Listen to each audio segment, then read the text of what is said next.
This is an H55 5-speed. What is the most popular swap for one of these H55s? That is the 1988 to 1990 FJ62. Well, this is my personal FJ62, which I bought with a H42 4-speed transmission. But today we're going to be putting an H55 into it. So what goes into swapping one of these trucks? Let's find out.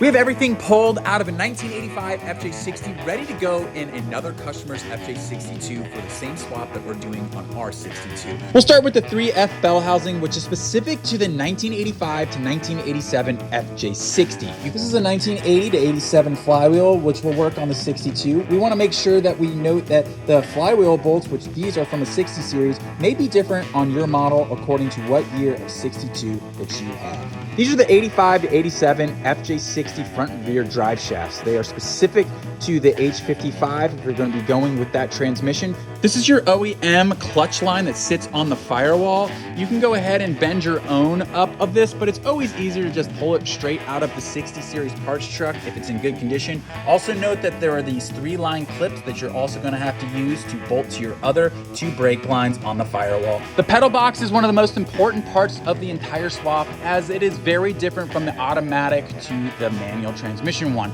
The brake pedal is going to be different. It's going to have a different bend, as well as the pad's going to be different. There is no provision for the clutch pedal on the 62. You're also going to need a flywheel cover, which is specific to the later model 85 to 87 that goes on the bottom of the bell housing. Make sure you get the right one, as if you don't, it will not bolt up correctly on the sides of the bell housing. This is a 1985 to 87 clutch fork, clutch hub, and throwout bearing. Also note that there are these special clips that hold the clutch hub to the fork to allow it to stay in place to engage and disengage your clutch. You'll need to get the 85 to 87 shift boot for your H55 shift lever.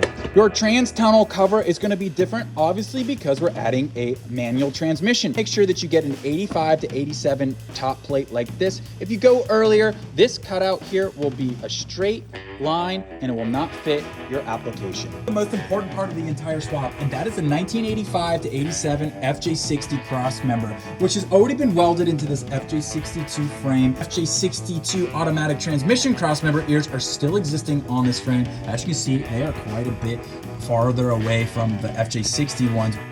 And just like that, my FJ62 has an H55 5-speed. There are some small, minute details that I missed on installing an H55. This was just meant to be a short to get you started. So good luck on your project, and we'll see you next time.